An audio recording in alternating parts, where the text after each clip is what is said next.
Không đây, đeo luôn được đâu.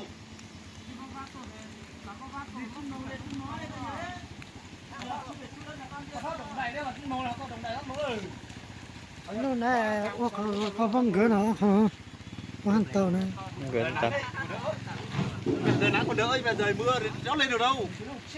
Nó cứ trượt theo này này. Cứ theo theo cái gờ này. Phải đi theo nào? Theo lồng à?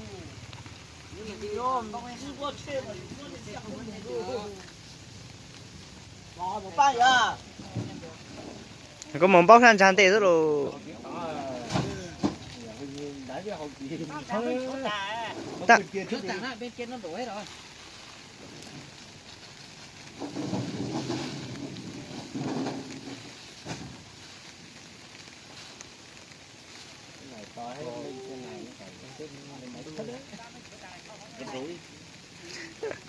mới là sao mà hết được trên thùng này để trên này nó bị nữa là hết Đợi lại một rất là lùi là lên.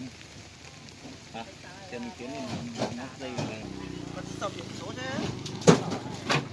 Coi là nó của nó này là tốt không phải lấy của nó này. bút tôi phủ coi à nó đây bút lại đây ha cái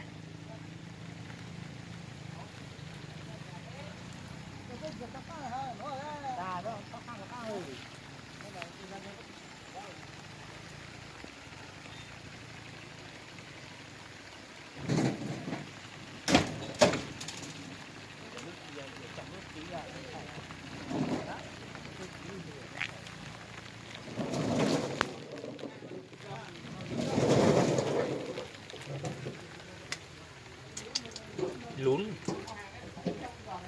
rủ tu hành á còn nó là xe dạng kế này dạng kế tay này nó cũng thon độc cái rồi sang xe này.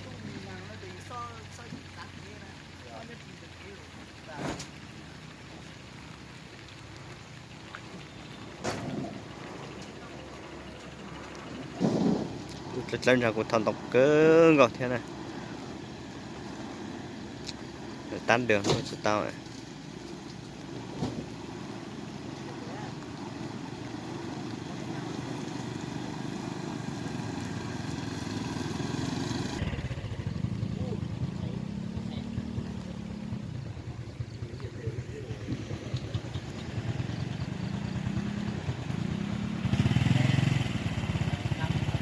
Này nữa. Cái đéo nó bám ra ngoài đâu. Chết luôn đấy. Bám ra ngoài đường bê tông chết luôn đấy. Bám ra ngoài là nó kéo.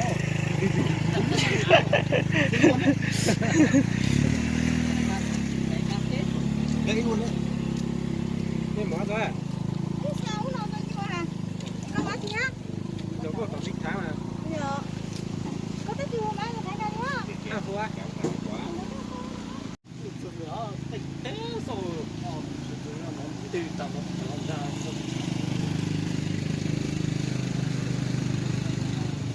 tao còn lụp ở nhà bông hả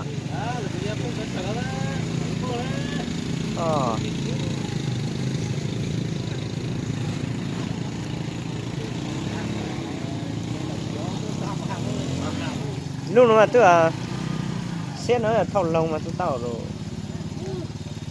Xe nữa hai gia đình mình đặt nhau kê ở với nhau mà đi lâu rồi thấy lồng thì không được rồi lồng có cái độ xe chứ lồng thì làm rồi giờ thầu nhớ là sao lùi ra mà nó đổ cái này mình dãy nữa càng dãy càng bắt đầu càng phi sâu càng dãy càng phi sâu lên giờ lên được bò lên được tí nhưng bắt đầu phi sâu đây là lùi lùi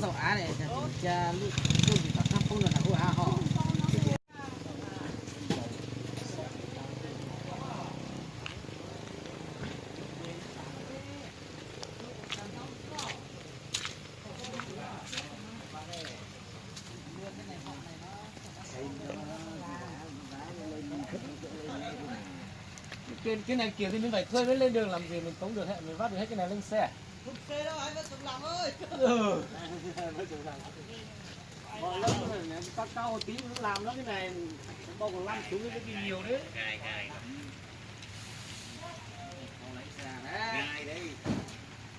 tôi nói đừng vào cái tay lái qua vào cái tay lái không chỉ đến đông thôi cầu rồi.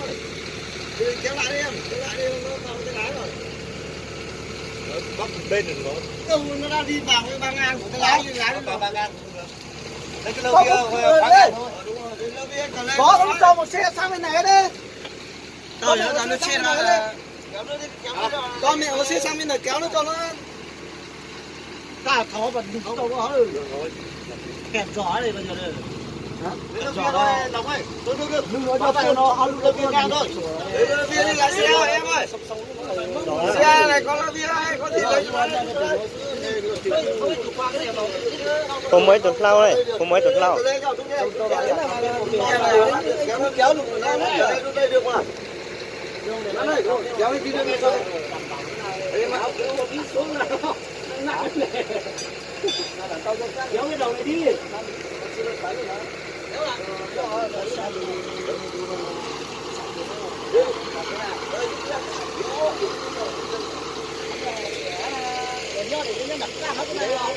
Nó đánh lại cái tàu nữa.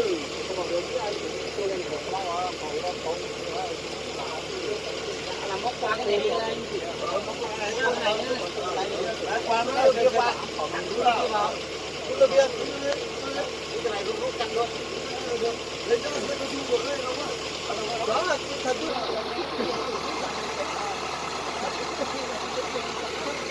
Gan nó tí déo rồi.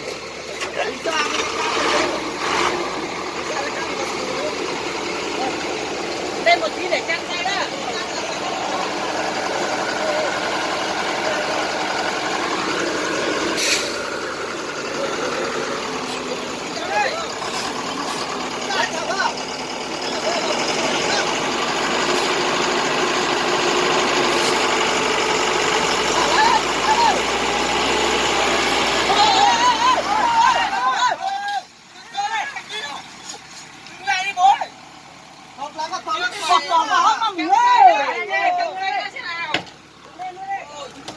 Gọi xe thôi.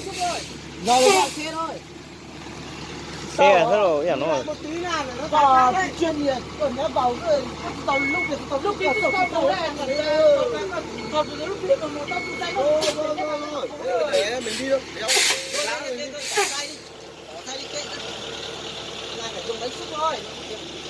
Rồi, cô nhớ cho lùi em bóc hết ngô đi. Này bóc hết ngô xiên này. Dán bóc ngô đó đâu. Bóc cứ nó tàn thôi. À giờ na, giờ chính non thì giờ tao bao là, giờ tao sầu tụi dây, giờ bật lại tao. Dạ.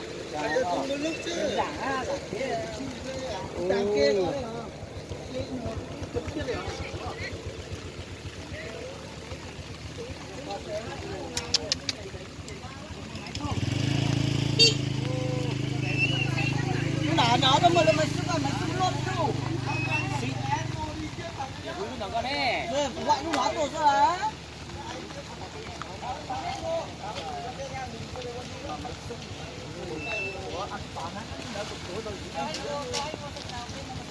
Mang xe đi này.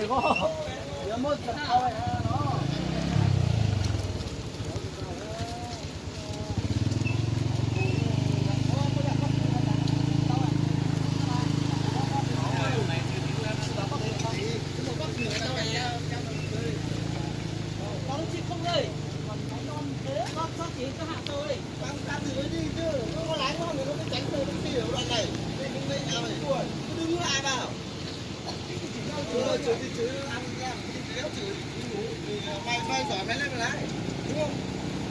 Điếu anh xanh người. Hôm lúc trên mày cứ là bắn tuần đó. Ra mà trên bắn đó bên kia đây. Thế là có được trên rồi. Đồ có mấy cái là lúc mấy cái là. Cái trên nó mà, giờ lúc đó hỏi của dưới tôi. Chứ một trên mày nè. Sao kia hay em kia đó, chưa có muốn đồ băng của tao đó.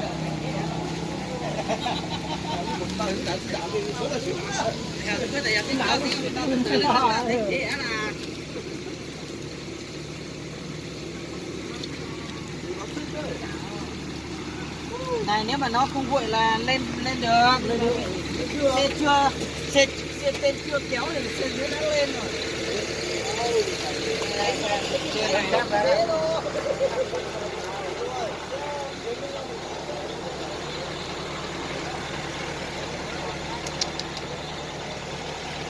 Nguy hiểm lắm. Sau đó bà ra trước.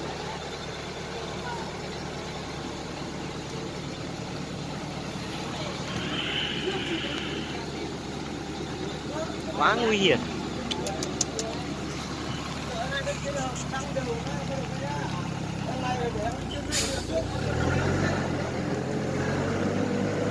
Xích nữa thì xuống được rồi. Quá nguy hiểm.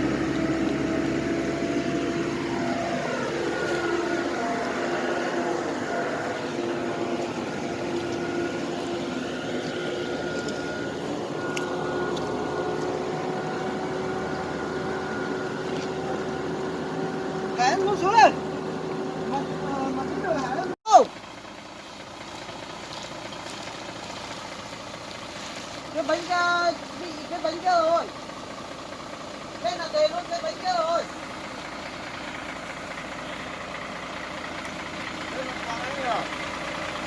Bên này bán xong hết rồi đấy.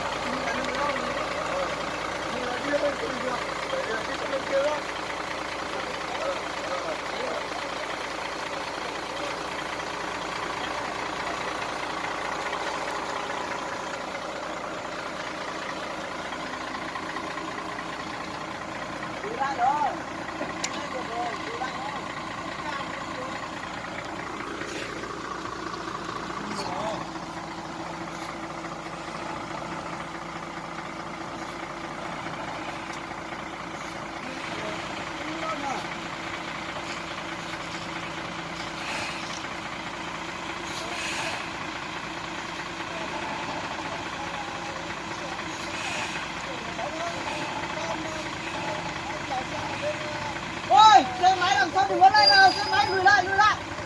Không nói cơ, cứ chết thì lùi hết ra. Ôi trời ơi.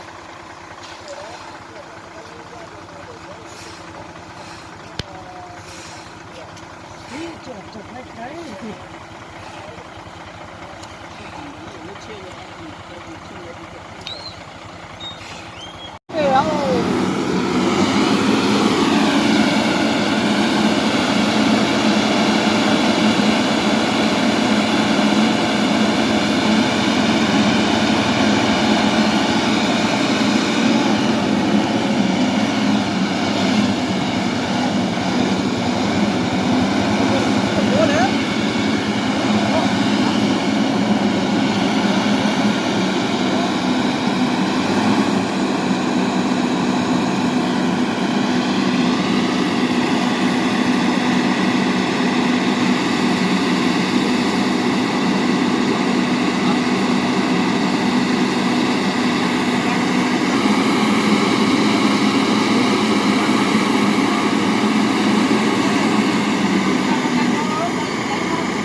Được chưa? Ôi gì đồng người gì đâu. Ai bảo có đây, cho cái nào thu của nó ra một tí lên trong. Cao su gặp nó vào trong, con cỏ nó bánh đâu.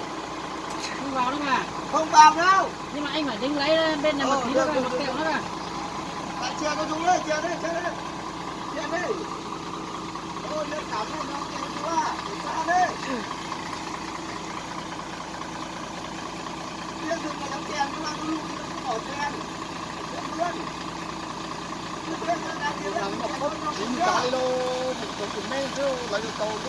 Ôi trời ơi, xe lực của xe này bắt đầu coi được cái nhà có trả do phải Em biết em để cho anh nhá. Vâng.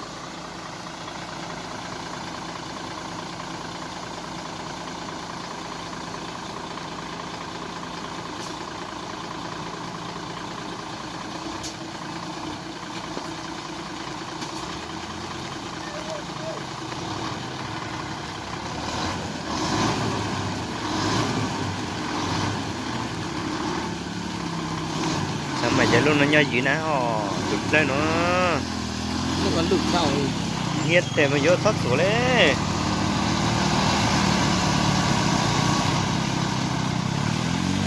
rồi lên đây lên đây lên đây thoải mái rồi ok rồi lên đây lên thẳng đây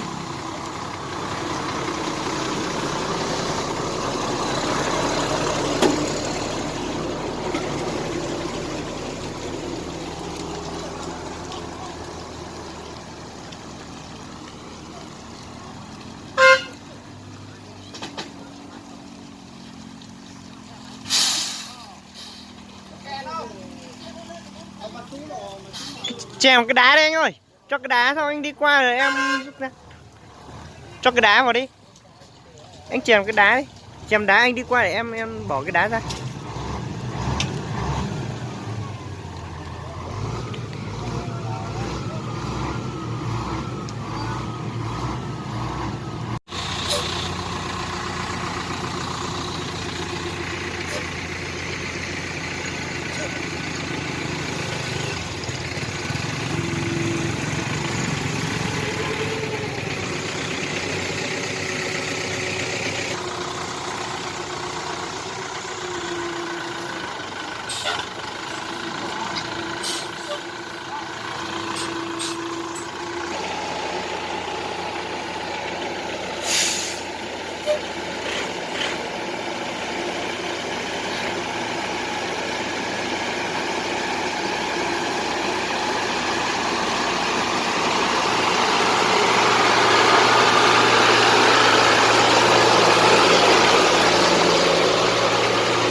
Thôi ta đi. Đi về luôn.